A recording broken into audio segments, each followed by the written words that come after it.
Hey everyone. Okay, if anyone is watching this, I just quick little intro. I feel like I'm losing my ability to talk about my thoughts, to communicate. So I'm gonna start this little series where I just talk about things, okay? And I hope the things that I talk about I will try my absolute best to have topics that could potentially help other people.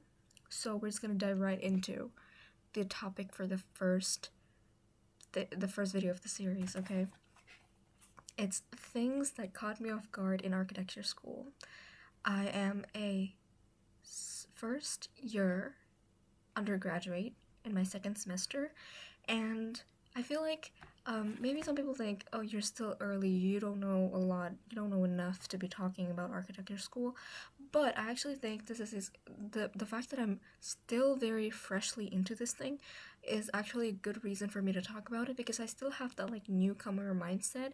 I still remember all the things that I expected architecture school to be before I actually got in. And I actually got in, so I actually kind of like had some expectations broken.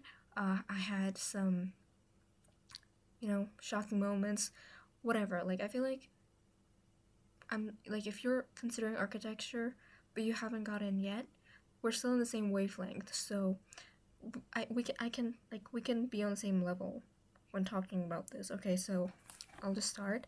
The first one is people start out on different levels. I don't know how it didn't occur to me. Actually, it did. Like, I understood that in college, you're not just gonna meet people from like you're not just gonna meet people who just freshly graduated from high school. You're gonna meet people from a lot of different education backgrounds. You're gonna meet people older than you, maybe younger, and I just didn't think how significant it would actually be on just like on the whole architecture school experience. So, especially because don't I don't go to a university in my country, I go abroad.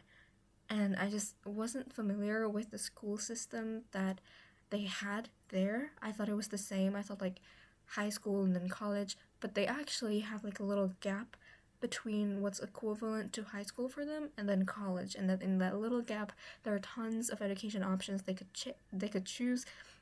And so that's where a lot of them got their extra experience from. And I think at this age, 17 to 20-ish years old, like a couple years of experience worth a lot. Like that changes you significantly. So, as a 17-year-old, because I got in there when I was 17, I got accepted when I was 17. Like I was surprised a lot of the people there were like 20 something, 19.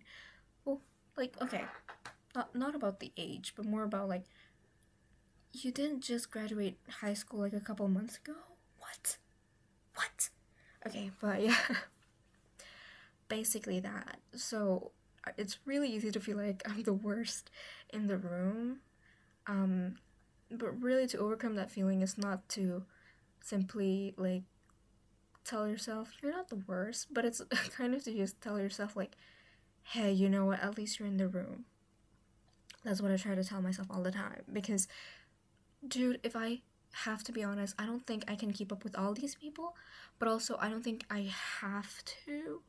No, maybe I have to keep up, but I don't think I can like, kind of race with them in the sense that I'm competing against them. I feel like I can't do that. I just gotta keep up with all the things that I gotta keep up with. So, yeah, that's number one. Definitely the most shocking thing, the most significant thing that I didn't expect to be significant. And then the second one is you mostly figure it out yourself. So okay, when I was debating into whether I should get into architecture or not, I would see a lot of these like content on social media about how architecture school is. I like to take a sneak peek of every architecture student account just to see what kind of life they have or what kind of projects they do. And a lot of them, in most of them, I would think that looks super complicated. That looks insane. I don't think I can do this, but that's exactly why I want to get in, because I want to be able to be taught how to do stuff like that. I want to know the secret between what? I want to know the secret in getting and in achieving that level of result. Little did I know, you're gonna figure it out yourself. Okay, well, okay, I'll give a lot of credit to my lecturers, because you can ask questions, obviously. But as someone who's super blind to the whole thing, I'm just like, what? You know when you're super confused and you don't know what to ask? That is me for like a whole semester. Sometimes when it literally, okay, the feeling of not knowing what to ask was eating me alive, to the point where I didn't feel embarrassed at all when I actually had questions to ask. Okay, when I was in high school, I would be filled with questions that I was too shy to ask the teacher, because I'm shy. But in college, because I really want to ask something, but a lot of the times I don't know what to ask. So when I actually have something to ask, I'm going straight. I'm like, I have something to ask in front of the people, in front of my group, in front of the class. Like, I don't care. I have a question and I want it answered. Do you know what I mean? Like, I can... Okay, yeah, I just wanted to put it out there. But yeah, you must figure it out yourself. Okay, this is another example. I thought we would be getting like model making workshops, and that would be something we'd get in like first semester, because like we need the basics, right? You know, cut to the part when I was crying in the middle of the night because I couldn't figure out how to use super glue. It was a tough time. Thankfully, that project wasn't great. It was the first ever project, and I was like, we're already making a model. We're already going in with the first project. Where's the lecture? Where's the this? Where's the that? Where's the... I was just like, whoa. So yeah, when I was crying and trying to figure out how to use super glue, I just realized they're not gonna like I'm just gonna have to figure out myself in this course. Like, I'm just gonna have to figure things out. Whether it's by asking questions or, you know, figuring it out myself somehow. You just gotta figure it out, okay?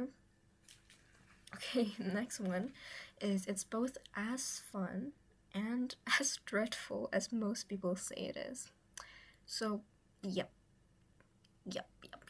Unfortunately, everything that you see in your TikTok, Instagram Reels, whatever, Twitter, about architecture school, the memes, the jokes, the vlogs, none of them are actually lying. I feel like they're all saying the truth, whether it's saying that you'll have no social life and also you'll have the best time of your life, or whether it's saying you will not sleep at all, or saying that you'll have the best experiences, you'll have the best set of skills.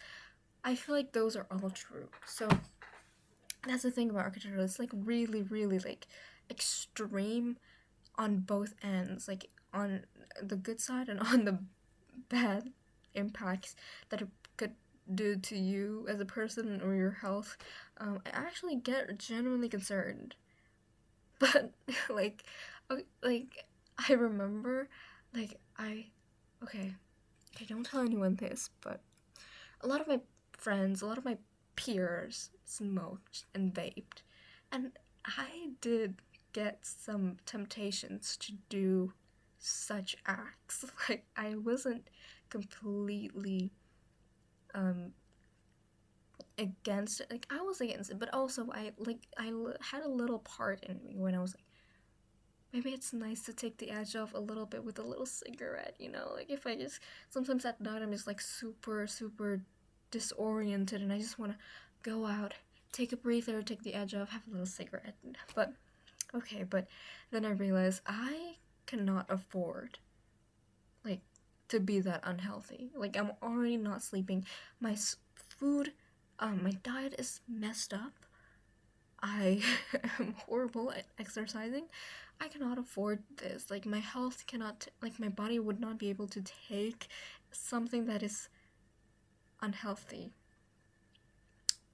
because it's already got enough, like, I've already given it enough challenges with all my unhealthy habits that I had not that I kind of got from sucking at this course, but yeah, I don't know. It's just to paint you a picture of what kind of health problems you might have.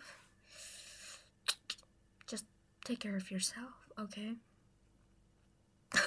Okay, I'm gonna try to make this less than 13 minutes. And then, okay, this is not really the last one, but you learn almost entirely, almost purely by doing. Okay, so like I said, when I first got in, like almost straight up, we got slammed with a project. And I remember so clearly the submission day of that project was also the day that the second project brief was released. So like literally, okay, we finished our submissions, blah blah blah, finished the presentations and all that. The lecturer hit send, and a design brief was sent into the WhatsApp group chat for the second project. Like literally a project and another project, you learn from just doing. I don't know if this is common sense or not, but I personally, before I got here, I thought I would have like more lectures, more like, ooh, what are we gonna learn? What are we gonna study? But it was less that and more doing. So yeah, at least that's the way it is in my college. I don't know how it is in other colleges.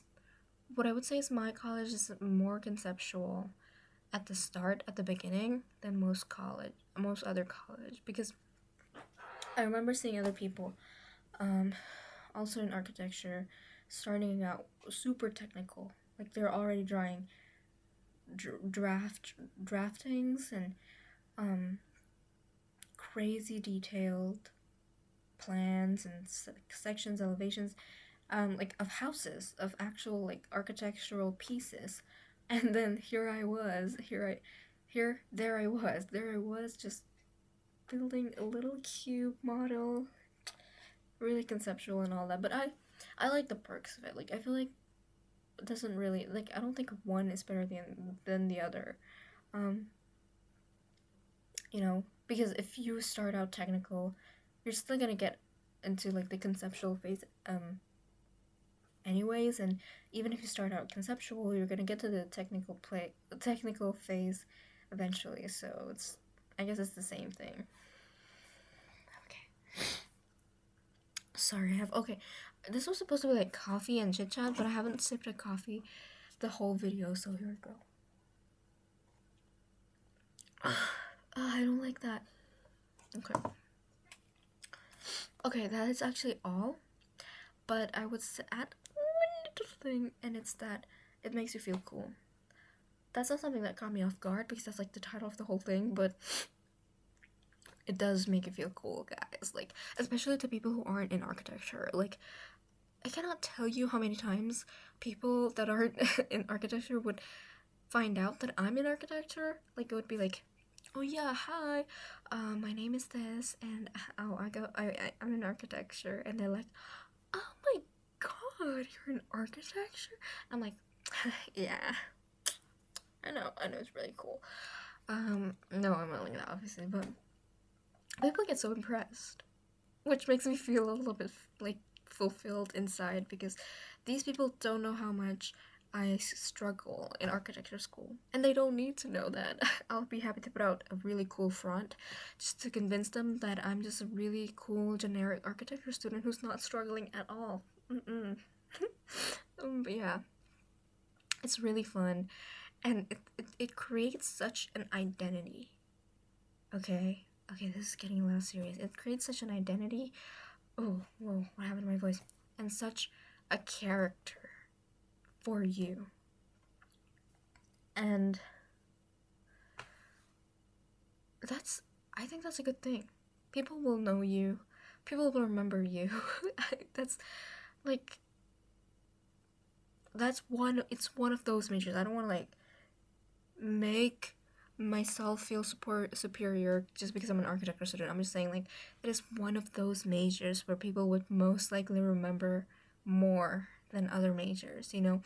like the way I remember medical students more, history students, law students, because they're like kind of like really got their own unique perks to it. It doesn't feel like definitely doesn't feel like a major that you just got into because you didn't know what to take, or you're taking the safe path. Definitely not. It feels like for other people, even if you are taking it, just for no reason, for other people it would seem as though like you're just really passionate about architecture, which is why you're taking the course. That's how I think people see it. So yeah, it's really, really such a roller coaster. It's a lot of paradoxes, a lot of conflicting emotions, conflicting experiences.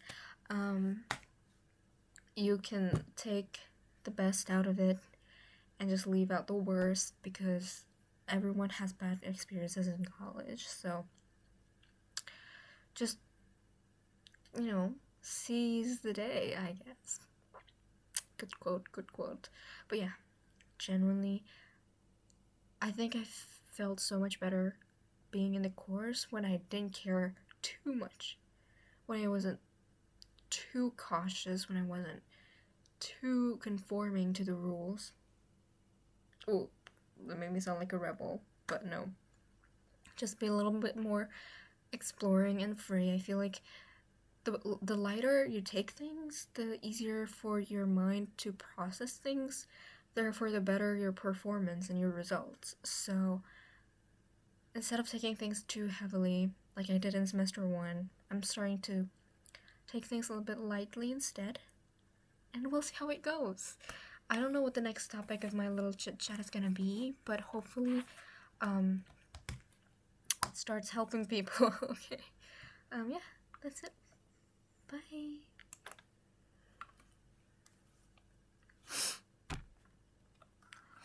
Shit, don't send me that.